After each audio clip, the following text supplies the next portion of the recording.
Hello friends, in this video I'm going to share the 5 simple steps to file income tax for India, which includes both NRI and resident Indians. Now you might be wondering that what transpired me to make this video, and you might find tons of videos on YouTube or some blogs here. Well, trust me, I had a lot of challenges when I was e-filing my return to India, and I went through a lot of blogs, YouTube, but unfortunately none of them helped me much. Their focus was primarily on assumption rather than laying down some simple, intuitive steps. So, cutting the chase here, just stay with me and rest assured that after this video, you will be in good hand. You will know what has to be done and how it has to be done. But nevertheless, I always recommend that to revalidate or to make sure that things are good at your end, you can always consult your tax consultant or some income tax department to make sure that you are in line with the guidelines and recommendations. Of course, you will have some questions and some pertinent questions regarding to your customized situation or challenges, for which you can always ask me questions. You can also refer my other videos, which I am going to post within a day or so, which will capture all the FAQs. Now, what are the prerequisites here? As I have laid down in this slide, you need a bank login to e-file, you need an income tax portal account, and good to have form. But even though if you do not have a bank login, trust me, you can still file the e-file of income tax. So let's go to the step 1. So assuming that you have a login to some bank like ICICI Bank, I have just given this example. You can go to the payment and transfer and go to the tax center. You will see a lot of options which will tell you how to download Form 26AS or TDS certificate. Now, what is Form 26AS? Form 26AS is nothing but it captures all the information of TDS deducted from all the sources. So this is a kind of a master document which is good to have. Now, TDS certificate may be very specific to the ICICI Bank in this case, which will capture TDS deducted on your deposit or your saving account or other FDs on a quarterly or a monthly basis. There will be option, as you can see on the bottom line, bottom of the page, which will say you income tax e-filing. You can click there. Then you will see a PAN number and account number, and then you can click the submit button. Now what will happen with the submit button? You will get redirected to the income tax site. Now this income tax site is nothing but from the government of India, and you have to enter your PAN number and your password, and then you can do a lot of operations there. Now what first step 2 that you have to do there is that you have to click on e-file and say download prefill XML for us year 2020 and 21. Now what the prefill XML will do, the prefill XML will download specific details for your account, which will capture some specific information for your accounts, your address and your other details. Don't worry about what is XML, what is TXT, just download that file and I will guide you through what has to be done with this XML file. So if you see on the next step 2.2, this prefill XML that has been downloaded to your laptop or to Mac or whatever you have on your side, you will see some details there. You will see some locality, state code, country code, mobile, bank account number. Make sure that you validate that. Now there could be a chance that you need to update your bank name or your phone number. So trust me, this is just a downloaded file. You can always edit it and update those details. Because what you have to do with this prefill XML file is that you need to update this XML file with the relevant information and then re-upload it to the income tax site. Now we'll go to that step as well. But in the meanwhile, just validate the information. If something doesn't look good to you, just make a quick note in your notebook, and then we will see how we can update that prefill XML file. Now let's go to the next step, which is step 3. Now this step 3 is nothing but it's a downloadable software from the income tax site. So what you have to do is that depending on your form type, Now you could have ITR1, ITR2. I'm assuming that you guys are aware about that which ITR form is applicable for us.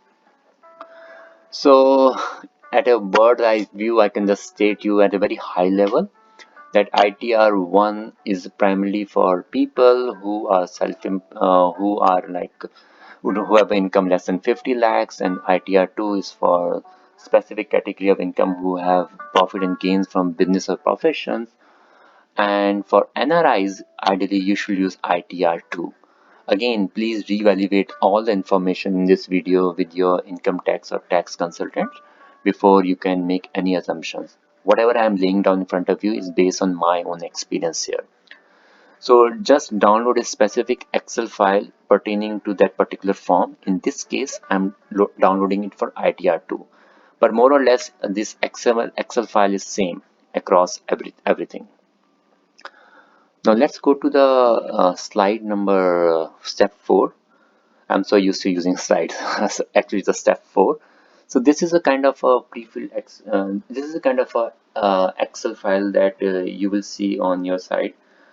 So what you have to do as a step 1 on this Excel file, just open that Excel file, and if you see that I have highlighted with a yellow color, that you have to import that pre-filled XML that you have downloaded in the step 3.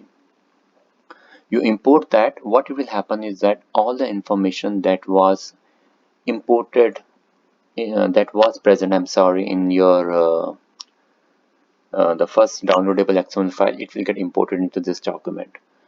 So that pre-fill XML file is nothing but it is easing out your work here. It is just filling up some cells and some blocks and some sheets here, and you have to now update this master XML file here. Now this master XML file has a lot of tabs. If you see party, general, salary, house, property. Now if you have a tenant there, you have to update the tenant name and the rent that you're getting.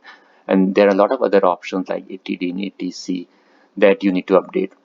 Now there will be chance that and there will be scenarios that where the pre-filled XML won't capture all the information. So in this case, you have to update all the information. Now this is one of the most challenging part of e-filing, where you need to know what has to be updated and how it has to be updated.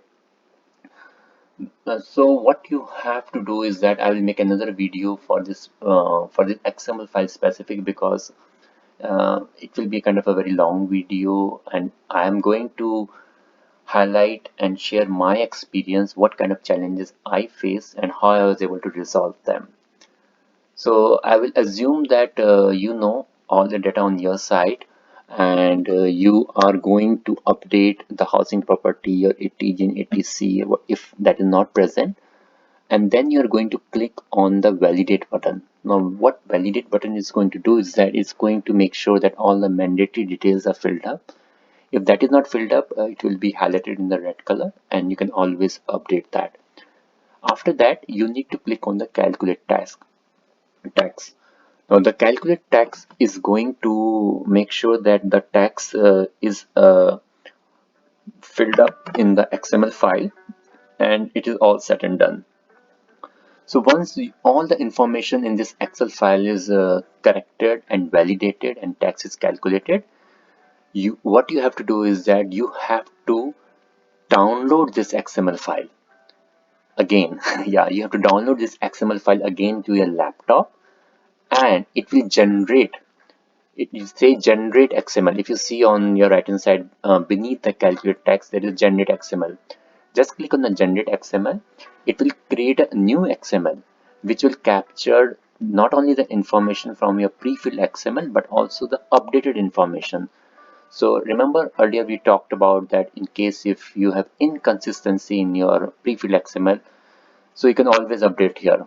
You can even open that XML file and edit it and update there as well. Once you're all set, you're all good, you have no errors there, you go to the next step and use to the income tax side, say e-file, give the assessment year as 2021, ITR form number which you have downloaded, in this case ITR2, filing type, and upload the XML. Once you're done here, What will happen if you see that there are three options here, whether you want to EVC my account, generate EVC option, bank ATM. Now, if you are going through the bank portal to the income tax site, remember the first thing we did it, then you have to click the first radio button. If not, then you have to see I will e-verify later. Please remind me. So as I said that it's not necessary that you have to go through the bank site to e-file your income tax. You can even do directly by going to the income tax site. Once you are done, you click on the submit, and here you go. Your return have been submitted successfully. You will get your transaction ID. An email will be sent back to your registered email ID that it has been e-filed, and there is no need to send ITR V to the CPC. So it is as simple as that. But again, as I said, you will have a lot of questions in that XML tool, and even I have some challenges there. And trust me, there are a lot of small tips and tricks that needs to be taken care of. There are certain things that will help you to circumvent the problems there. I'm going to post another video around that, but do like and share and subscribe my video. And trust me, if you have any question, you can always write back to me. And I think this way, at least you will get a complete oversight about how the thing has to be done and what has to be done. So cheers up, and do look out for my new videos. And thank you, and take care. Bye.